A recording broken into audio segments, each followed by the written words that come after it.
You might think it's normal to be plagued by negative emotions throughout your day. But life isn't supposed to be that way. You can live your life utterly free of hurt, upset, worry, and fear, and exist in continuous happiness. Rhonda Byrne wrote that in her newest book, The Greatest Secret. And today we welcome her back in this episode of Letting Go and The Greatest Secret, a podcast dedicated to sharing the wisdom so beautifully expressed in her book. I'm Hale Dwoskin.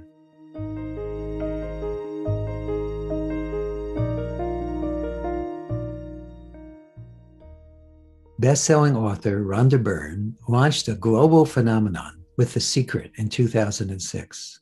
I was featured in the book, which helped readers understand their untapped powers. Rhonda's newest book, The Greatest Secret, is a quantum leap that takes you beyond the material world into the spiritual realm, where all possibilities exist. It reveals the greatest discovery you can ever make and shows the way out of negativity, problems, and what you don't want to a life of permanent happiness and bliss. I'm also blessed to be featured in The Greatest Secret, along with my mentor, Lester Levinson.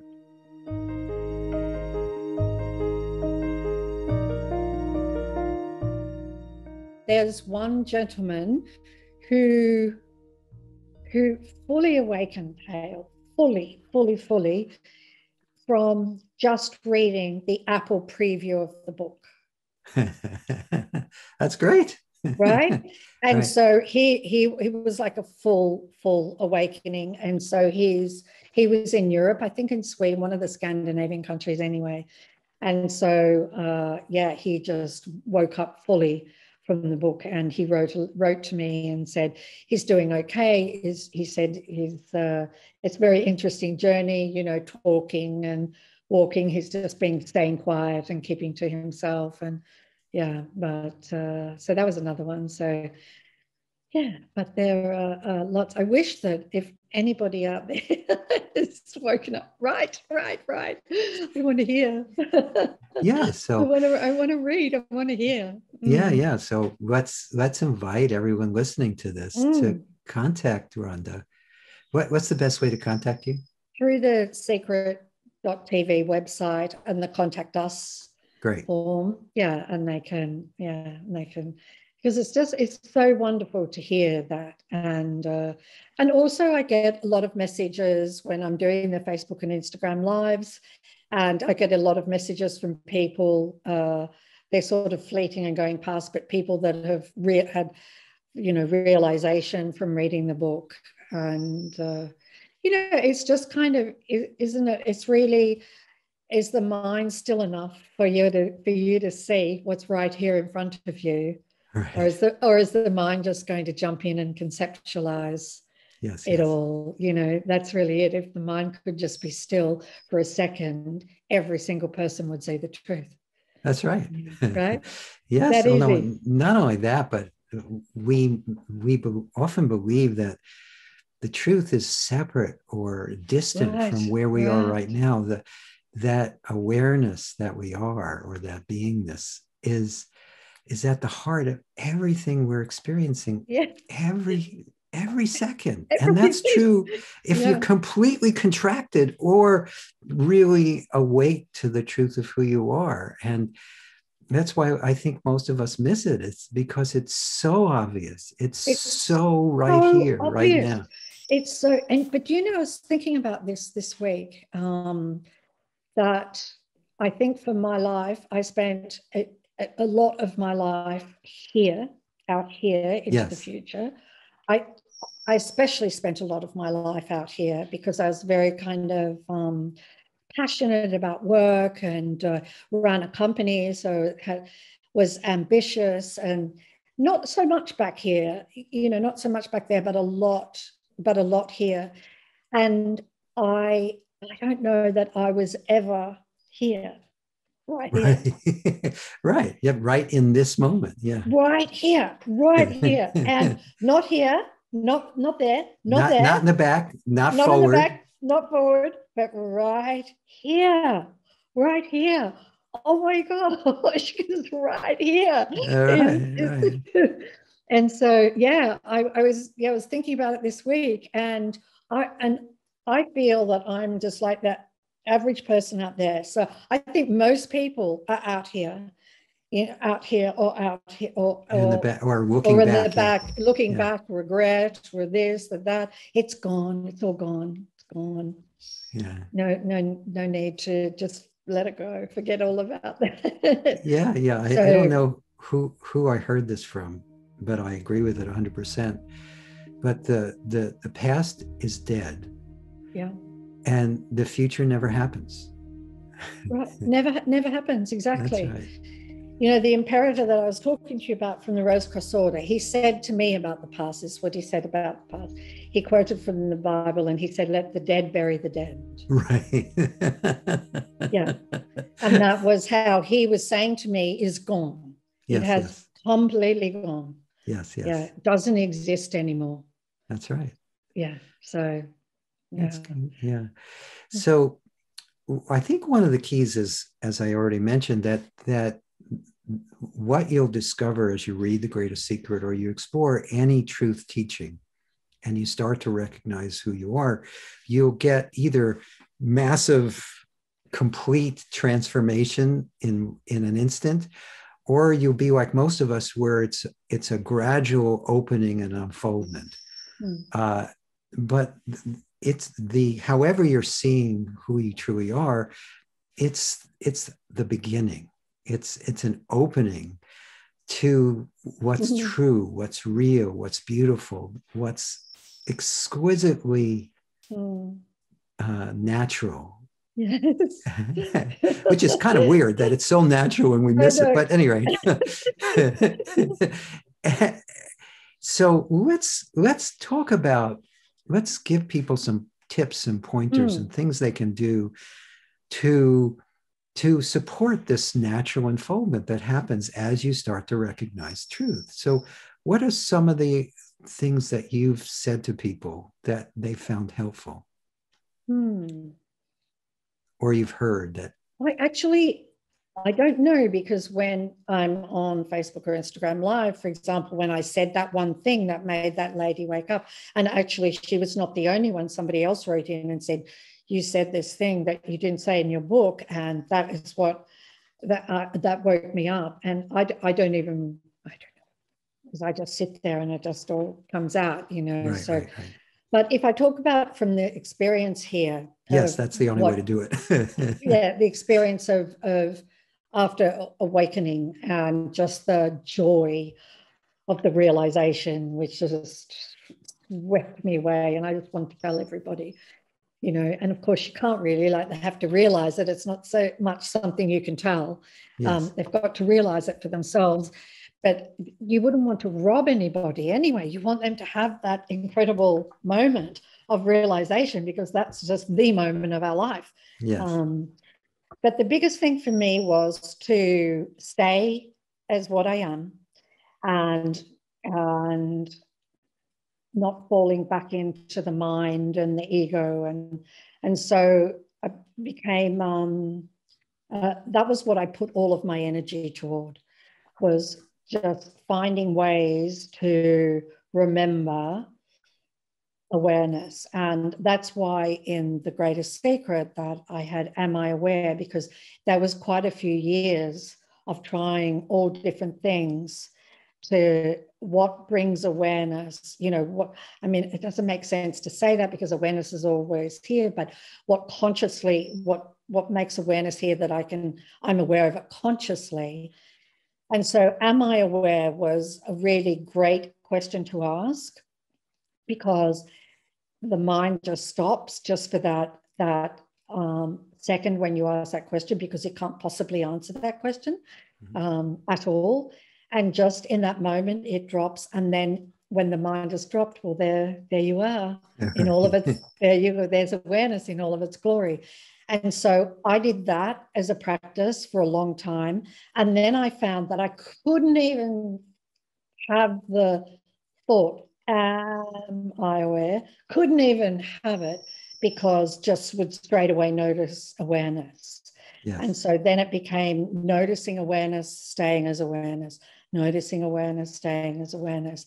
And in that, I became very aware of the mind, because in awareness is peace and happiness, and then the mind is turbulence and tension and holding on and all of those kinds of things. So that for me is the biggest thing, because the world is full and dazzling and distracting, and there's we've been practicing being a person. Well, I had for a lot of decades, and so to then just keep staying as what I am was the big thing for me. Yes, yes, yes. But as I continued to do that, those steps that I just mentioned, awareness just became fuller, more open, more open, more open. Yes, full, yeah. More open, more open, more open. And so it was, I mean, just amazing, just deeper, just, yeah. The words are really hard to find because we're trying to define something that is not physical, and the words from the mind are all describing objects and physical things. So that's right. That's why it's really hard to describe it. But hopefully in an attempt to describe it, people can feel the energy and the joy, and that's coming from that. And yeah, so that's what I mean. I had the awakening in 2016, and so since then, that's what I've been doing, and just staying, just doing everything to stay as awareness. And I mean, I don't know when I'm not anymore. I don't know when. I feel like it's always here, all the time, consciously. Yes. Because the mind is very, very quiet now, and there's constant foundation of happiness and peace. And even through these turbulent times in the world, and aren't they turbulent? Yes. Our movie that we're making at the moment, with such peace, more peace through this turbulence than there was before. Yes. So, yeah. Yes.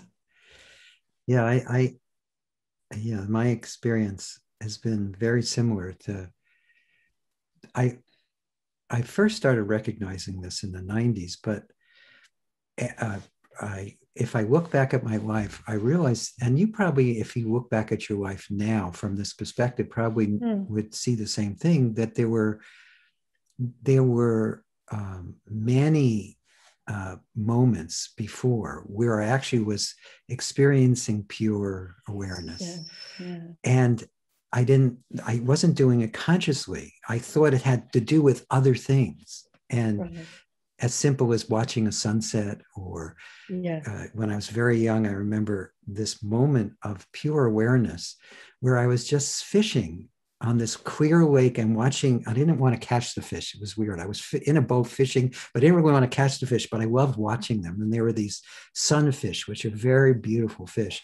And I was just, I had completely dissolved into the scene as a young child, had no idea what was going on. It was only after the fact. And I bet you if anyone looks, they'll notice that they've been tasting this truth, pure awareness, often on their whole lives. And in addition to it being the center of everything they experience now. And one of the things that helped me tremendously was, at some point in the 90s, I recognized that the mind, I kept trying to get back to awareness at first. Yeah. And then I know that. It's not what, that's the mind. That's what you do. Exactly. Yeah. Exactly. And then at a certain point, I realized, wait a minute, I got this backwards. It's just the mind that's coming and going. Let it. It has nothing to do with what I am. Yeah, because in between is awareness, right? Yes. In between. And I mean, awareness is there all of the time, but the the feeling of awareness in between the mind, which I guess is why we love sleeping so much. Right. Right. That's true. Yeah. Yeah. Wow. In deep sleep, there, I just heard this from, since I, for many years, I just focused on the Sedona method and Lester's teachings to exclusively, except Robert Adams. I was very into Robert Adams too. Yeah, I love Robert Adams. And I met Francis and loved him for also in the 90s. But for decades, I didn't really listen to any other teachers. But because of being in the book and me interviewing all these teachers, I've been talking to and listening to the other teachers. And I heard this recently. Which teacher is it from? I hope I can remember. But anyway, but the gist of it is this: in sleep, where we think that we're unconscious, but it's in deep sleep, but it's not that we're unconscious. Awareness is experiencing the lack of experience. Instead of having we're having an experience of nothing, as opposed to of something. And because there's no mind there to record it. Yeah. So even when we're in deep sleep, and that's part of the reason we love it, is because there's no distraction. We're just experiencing that pure being. Yeah, it's so beautiful. And we must know, we must be aware, because when we wake up in the morning, we would say, oh, I had the most gorgeous sleep. Right. But how do we know we had the most gorgeous sleep? Unless we're awareness. That's right. How would we know? We wouldn't. Exactly. Yeah. So I love that. What's that? I love that. I love what that person said about no experience. Yes. Experience of nothing. Right. Compared to experience of something. Right. So and so one of the things that I've also found helpful, and you tell me if this has been your experience or you've gotten feedback like this, is that not fighting with the contents of the mind as it comes up, welcoming it, allowing it, being present with it. Right. Yeah, I know it was talked about in The Greatest Secret, but can you talk more about that the allowing for what is to be as it is what awareness does naturally. You have to work at it. Yeah. And if we're reacting to something, well, that's the mind. Yes. And if we're saying, I don't want that, that's the mind. And if we're being critical or if we're judging, all of that is the mind. And so, but definitely what I did would welcome, I welcome a negative memory. If there's a memory that comes up, if I see an image of something, like I remember I was welcoming something else entirely, and I saw this image of when I was about 5, and the girl next door ripped my doll's head off, and we had made these dolls, and I had fluked in making a really gorgeous doll, and so she ripped the head off, and this image just came up, and I was like, wow, okay, ready to go. That image is ready to go. So just welcoming that, but welcoming any sort of negative ideas, any thoughts, and especially negative feelings. And that's what I've done. Yeah, religiously. Yes. That's what I've done. And so in doing that, I'm not fighting with thoughts. I don't need to. All we need to do is just not identify with them, not believe them. Yes. That's the thing. But the way that I found, the way to not believe them, the way you're not engaging the mind, is to welcome. Yes. Because welcoming the mind can't be there for that process. Everybody, no. the mind's not there. It's the one thing you can count on. It's a guaranteed process you can do where the mind is not there. And so, and then everything just dissolves so beautifully. And it's just so fast, right? Yes, and So easy. Yeah. Yeah. easy. I mean, I can sound like a broken record because I'll say to my daughter, well, welcome that, well, Right. I think you better welcome that. But I mean, it's the easy way. And so most definitely that is what I've done. So they're the two things, and they're the two practices in the book. And of course, all of the Sedona method is about releasing. But they're the two practices in the book, and they're the two things that I've done religiously. Yes. And so I absolutely know that what happens to our life when we're taking those steps. Like, didn't Lester say that beautiful thing? I think it's in the book, and I can't remember exactly the words, where he would say, you take one step toward the infinite and it takes 10 steps toward you. Yes. Something beautiful. Yes. I love that. I love that. Yes. I just think it's encouraging, for people. If it is encouraging at the beginning, yeah. Mm. The other thing is that Lester used to say, instead of reason towards the truth, he said reason from the truth. And what he meant by that is, at least the way I see it now, is if you pay attention to awareness, you'll notice that it is pure allowing, pure welcoming, pure love.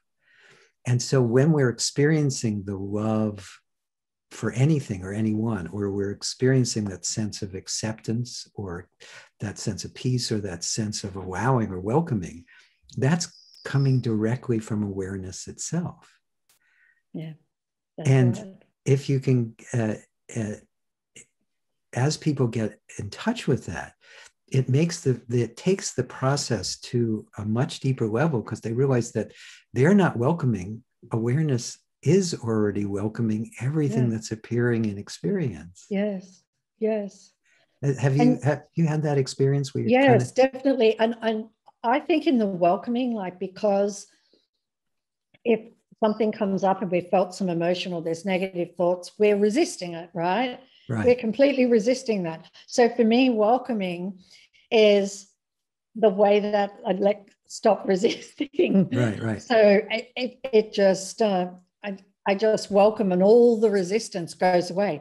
And of course, the welcoming is just opening to awareness. That's what it is. Yes.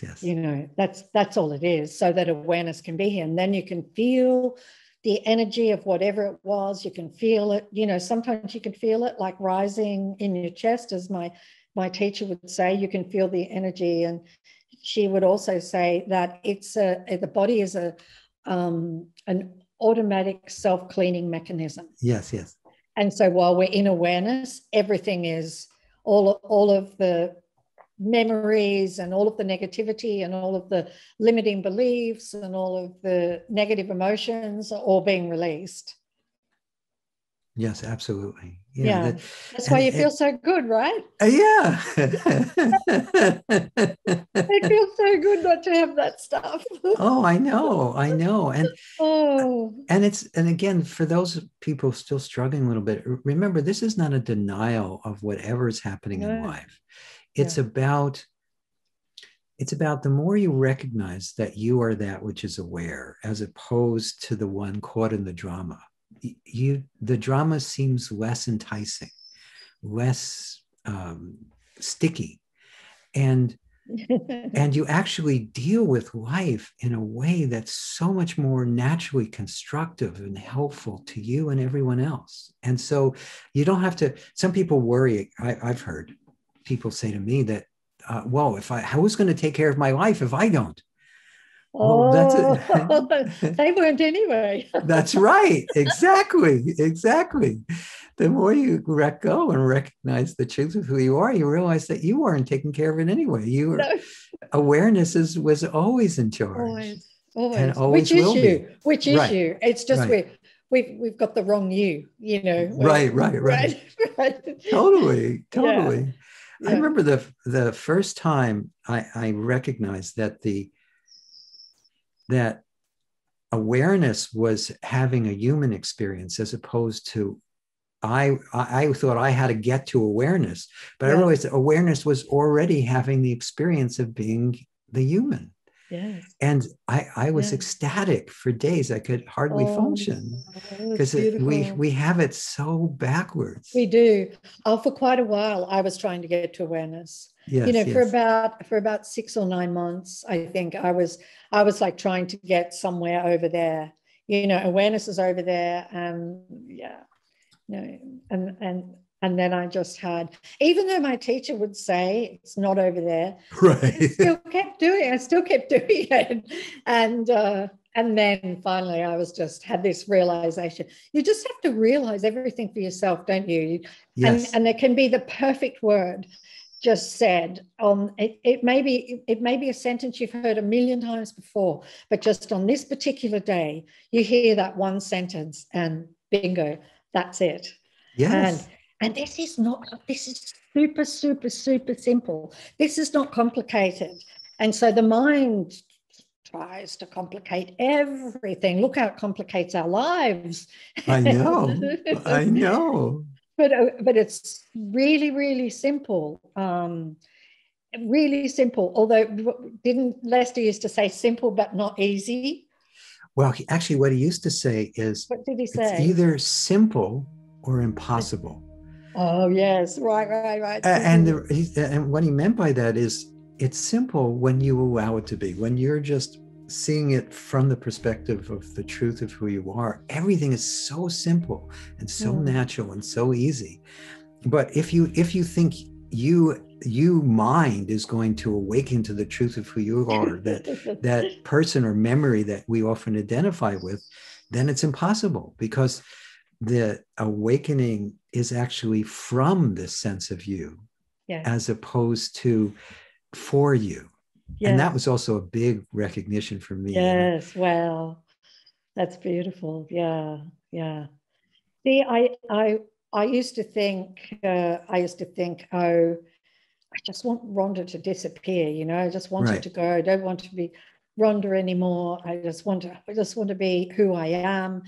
And even in some ways, I got that messed up because I was like, Rhonda's here, so awareness is over there, right, and something else has to come and take over here. But it's not the case at all. And so I realized that the one that I thought I was is the one that I really am, except without the story. And this is what I think is lovely to tell people, because you might get a bit scared. Oh, I don't want to lose me. Right. Like I've invested a lot into me. Oh, yes. Don't want to lose me. But what goes is what was never real in the first place, which is just the story from the past and all of that, and the mind, and you get to use that, when you need it, instead of it beating you up and with all kinds of things and torturing us and making us suffer and everything. Yes. And so that goes to the background. And the you that I have always felt that I am is the you that we really are. That's right. It's not another you. It's just the you without the name. We could go like this. We could say it's the you, but take away the name and the body and the mind. Take away those, and it's the you that's left. That's right. Right? Right. Yeah. That's the you. And it's glory. And that you is so happy. Oh, it is happiness itself. Yes. That's why we get confused. We think we need to change something in the world or in our body or in our mind to be what we already are. Yeah. But nothing needs to change. Nothing. No. Just don't go along with that mind and that ego all the time. But you can't do that. That's why it needs to come from awareness, because if you decide, oh, okay, like I'm not going to listen to the mind anymore, I'm going to let the mind go. Well, that one that's talking, that's the mind. That's right. And the mind is saying, yeah, let's get him, right? I know. And then the mind will say, good on you, let's do it. But it's the mind, it's the mind. Exactly. So, exactly. Yeah. And it's it's just so much simpler than that. And yes, there's nothing wrong with that person that you used to believe you were. It's just believing you are her or him is the only problem. That's the only thing. And you don't really want to be that, because that one had a birth, and that one, the body ends, you know. Yes. So that's why this is the most incredible discovery you can ever make. It's the best news you'll ever hear, because there was no beginning to you and there's no end to you. Right. And all that is you is everything glorious that you love, right? All of the love and intelligence and knowing and joy and clarity and openness, and all of the things that we strive for in our physical form are all of the things that we are already. Yes, we already are what we're looking for. Yeah. What a joke. That's why I laugh a lot. I really do laugh a lot in talking about this, because it is such a joke. Oh my gosh. Yeah. Oh my gosh, it's right. It's right. But as you know, I think that we need to, I don't think anything's accidental. I think everything is perfection. And somehow we all needed to have this misconception of being a person in order to see through it and recognize that we've never been that. Yeah. And Lester used to say, you know, people would ask him, why would unlimited beingness limit themselves in this way? And he would answer like this. He would say, well, first you see it as a dream, and then you see it as a dream that never really was. Yeah. And what he meant by that is, if you always experience health, you don't really appreciate it. It's just what's natural. But if you experience a little disease and then you experience health, all of a sudden you really appreciate it. And he said it was the same with awareness, as when awareness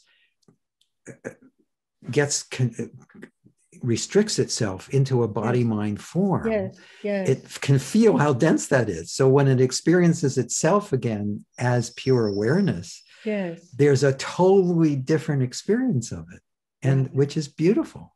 Oh, it is. It is. It's true. You would never, you know, as we are happiness, and so to experience sadness or any of those emotions, that's why we so strive for happiness, because sadness isn't really a lot of fun, especially if you believe that's what you are. Yes. So yes.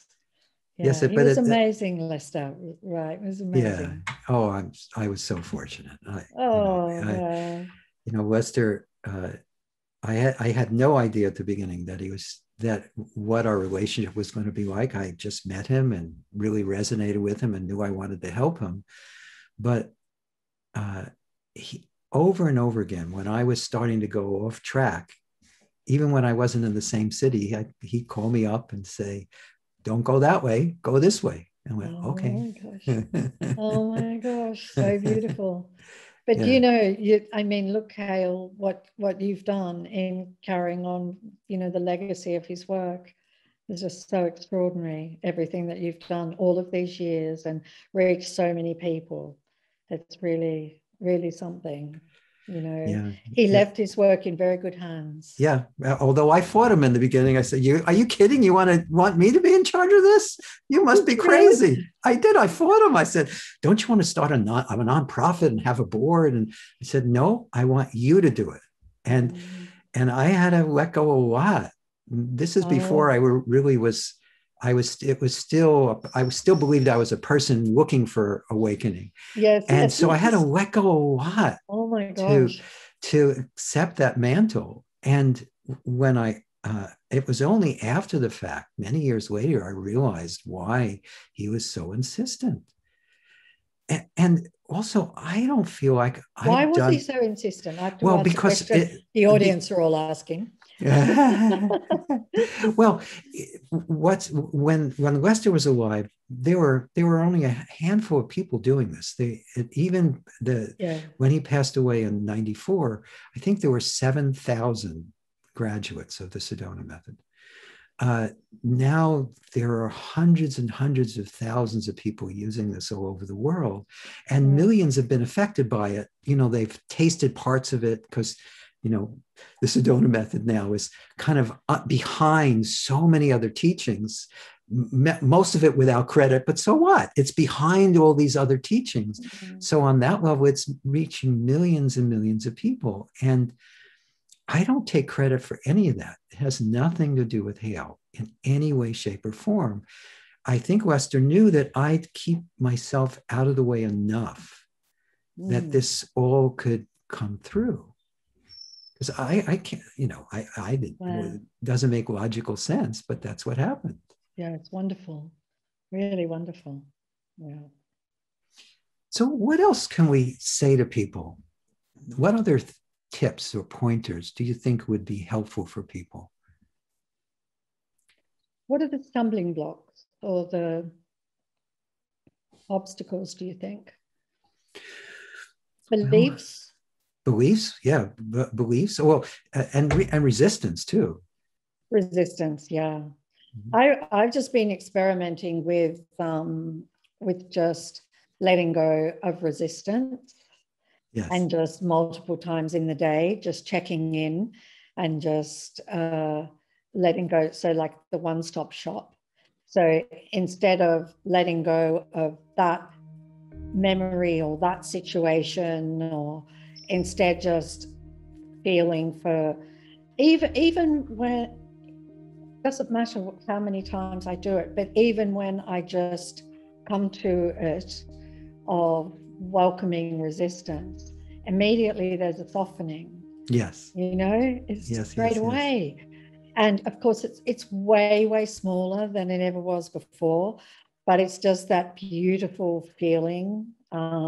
And so I've been experimenting with that because I can see, there's so many things, right? Especially with what everybody's been through in the last year or so, but all of that's a gift, right? Because helping people wake up. But there've been difficult times for people. And so a lot of resistance then rises up, and there's a lot of resistance. There appears to be a lot of resistance of division and separation, and which is incredibly interesting because we're all one and there's no separation. But there's all of that going on as well. So I see a lot of resistance, and when something goes wrong, oh no, and all of those things. And I just feel like we're piling on a lot of resistance, and kind of my pet subject at the moment to look at, just because the moment you welcome, there's no resistance. Yes. Like you can't, it's the opposite of resistance. Resistance is that, and welcoming is that. Exactly. It's your arms out. And so again, instead of choosing particular subjects at the moment, I'm just kind of welcoming resistance, and I love it. I just love it. Just sort of checking in, just every now and again, just checking in and just opening. And I don't know how much I open anymore because it's very open here now. Yes. I think I'm like playing a game a little bit because it's so open, and I don't know what other word to use for people. I'm sure it's why I walk on the beach each day, and I'm sure it's why we love to walk on the beach or be in big open spaces, and we just take it all in, or see the horizon, or look up at the sky, and it's just, so open. And it's a beautiful feeling, isn't it? And I'm just we have that feeling because that's what we are. Yes. We are just this gorgeous openness. Yes. It's just all, so yes, to try and explain to anybody is really difficult that the more that you live and stay as who you are, the more open you will be. And that is what had me realize how closed I was before I woke up. Yes. So closed with my own opinions, the mind's opinions, perspectives, beliefs. All of these things belong to a person, and all of those things are what close us up. And everybody likes to say they have an open mind, don't they? Yes, everyone, everyone will say, that's a good saying. Yeah, it's a good saying. I've got an open mind. I've got an open mind, but in actual fact, we're not very open. Right. As a person, we're not open at all because we've just got too many fixed beliefs and too many opinions and perspectives, and all of those things are closing us down from the beautiful openness and freedom that we are.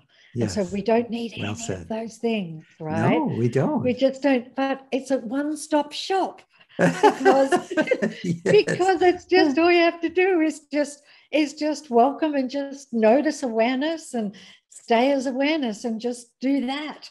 Yes. And all of those things will just disappear. The people that just used to annoy you won't annoy you anymore. Right. You'll be like, oh no, they're very sweet. I see they mean so well. And nothing kind of bothers you anymore. So I just wish I could just give a spoonful to everybody. Well, but every time you talk about it, all those wonderful Facebook Lives and all the things you're doing, I mean, even like this interview, people, I find I need and other people need to constantly discuss this amongst themselves. Absolutely. And listen to other people who are recognizing this for themselves. We are all in this one beautiful community of like-minded people all over the planet that are supporting each other in recognizing more and more of the truth of who they are. And sometimes people will just say something, and this is anywhere in life, will just say something, and all of a sudden you'll notice that, you'll either notice, I've been limiting myself the same way. And rather than judging them, it just dissolves inside of you. Yeah. Or you'll see their openness to something as your openness, because it's the same. Right. And so in some level, I think everyone, whether they believe, if they think they still have more to go before they recognize the truth of who they are, or they're in the process of the natural unfoldment that happens afterwards, I think we're all here to just support each other and in recognizing this truth. And you're doing such a wonderful job in continue, beside the book itself, of course, is a breakthrough. That it's that being in mass consciousness is a breakthrough. But all the things that you continue to do to just point people in this direction is just the one self using that particular body mind in a beautiful, beautiful way. Beautiful. You're totally right, because I remember at the beginning, for me, all that I wanted to do was to hear it being spoken about, and to listen to conversations, to listen to Q&As, and I didn't read anymore so much, but I wanted to hear. I just wanted, just let me hear, just talk about this, just I loved hearing about it, and I especially loved, and everybody's different, but I loved the really, really direct. Right. Very direct. Like I just wanted it right between the eyes. That's right. And I just wanted no sugarcoating, no nothing, just give it to me as it is. And so I was lucky enough to attract a teacher who was exactly like that. And she is really tough, but I just had realization after realization, just listening to her, and somebody asking her a question, and I would be sitting there, and all of a sudden everything just got way more open, I'd be like, and I just, absolutely loved it. And what I noticed is that one of the things that I've noticed is memories all of the memories have now just like fading into the sunset. Right. Yeah, and I don't really remember a lot of things anymore. And I mean, I remember some things in the moment. I remember something, Yes. but I don't have, I'm sure that's why I feel so light. I just don't have all this big sack of memories and that I'm identified with. And which is really great. I mean, sometimes I can't remember things, but I'm like, this is so great. I don't remember. I don't remember. Yeah. But again, I believe that's a natural part of the process, is that most of the time we calibrate our life to what was as opposed to what is. Well, actually, what was or what might be as opposed to what is. And you don't need memory for that. And what I've always noticed, though, I work with people, and I might not see a student for 10 years. And when I first see them, there's a recognition. Yes, I know this person. We've worked before, but I couldn't tell you what our last interchange was unless I need to know it. If they ask me a question about it, something that happened 10 years ago, it's there instantaneously. Otherwise, the mind is completely blank. Yeah, that's perfect. That is perfect, isn't it? Yeah. Absolutely perfect. Yeah. Oh, wow. Wow. And what sort of changes have you noticed with the body? What did you notice after awakening with the body? Well, what I've noticed is several things. First off, I've noticed that whenever I have the awareness of the self-recognition has deepened, there's this profound sense of relaxation that feels like it goes down to the absolute cellular level, where it's really almost hard to describe. It's just that everything becomes smooth or even, both, and it doesn't end at the body either. It's very interesting. The other thing I notice about the body is the body, I'm still aware of the body, but that which I am doesn't end at my skin. No.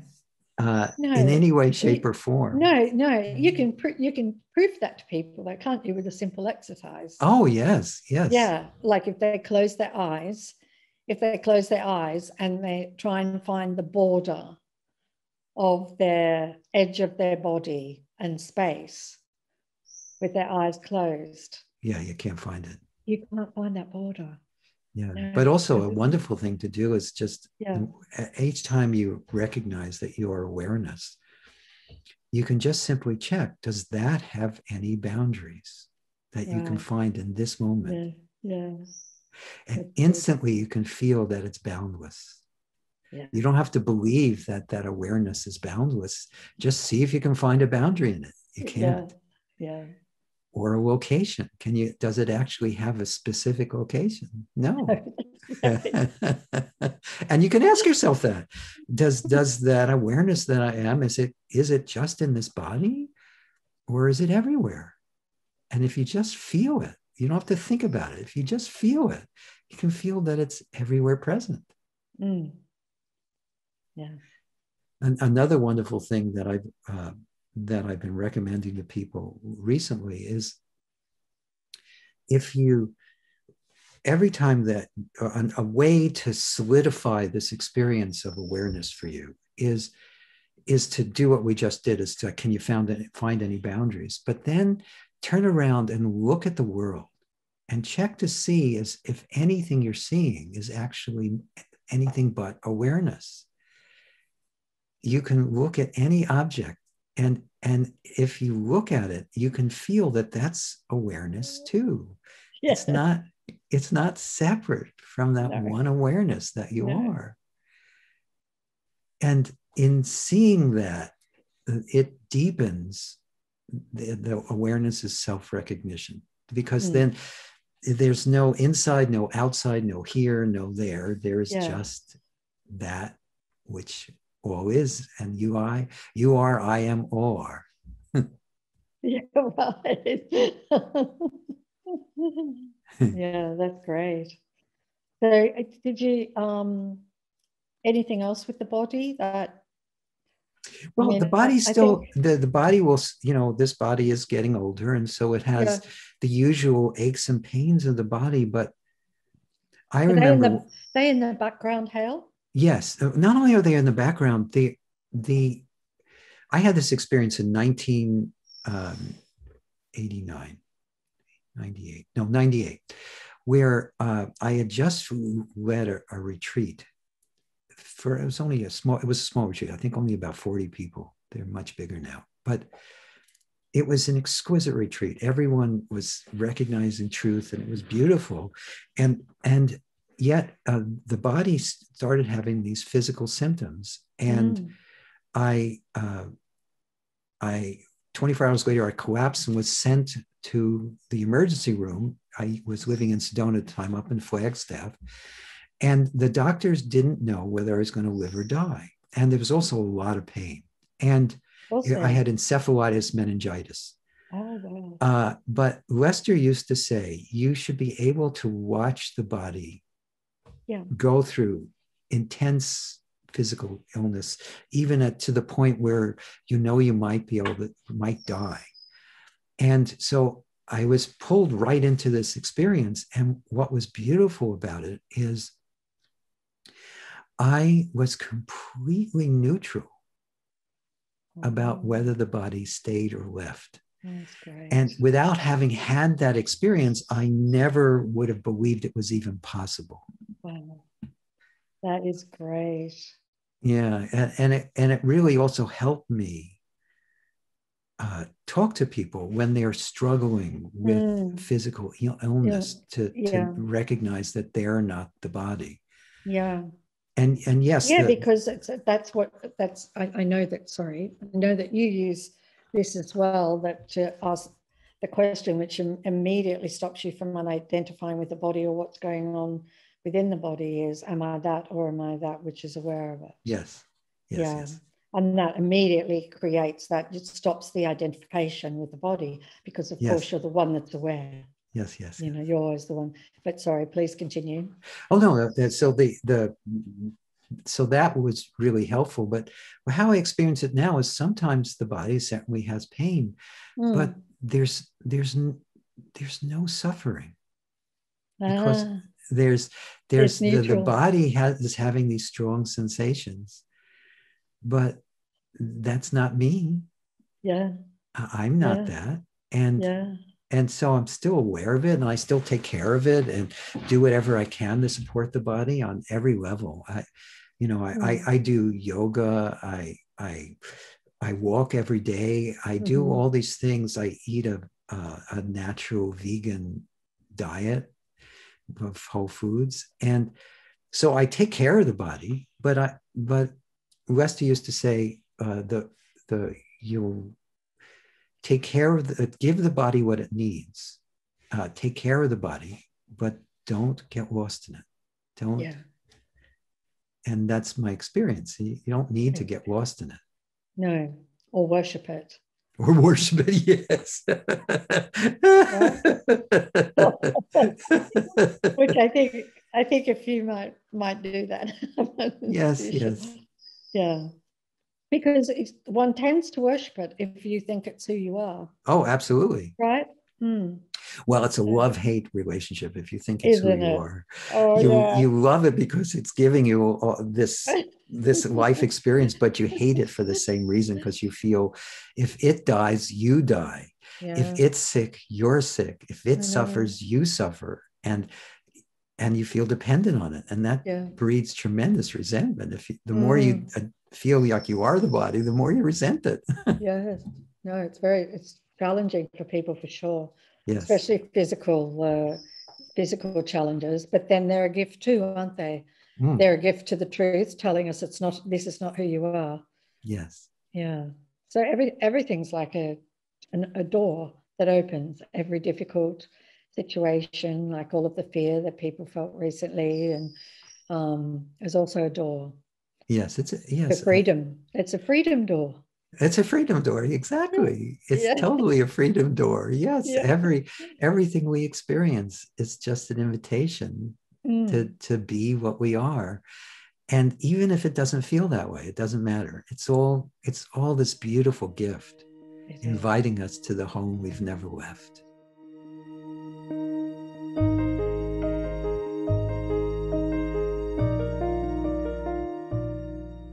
If you want, we're going to leave people with just one thing to focus on from everything we talked about, or something we haven't covered. How would you kind of summarize it as a takeaway for people? I mean, the most important thing is to ask yourself the question, if you've not seen who you are, is to ask yourself the question, am I aware? And immediately awareness is there. Notice awareness and stay as awareness. For me, that's just to stay as who you are is the greatest thing you can ever do, because it just solves everything. It dissolves everything that you don't want, and it brings everything that you do want arises in its place. Beautifully said.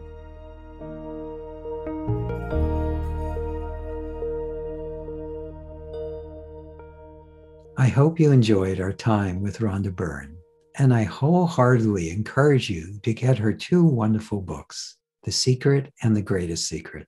You can get them wherever books are sold, anywhere in the world. If you've enjoyed this podcast, please subscribe so you have immediate access to future episodes. Please give us a 5-star rating and share it with people you care about.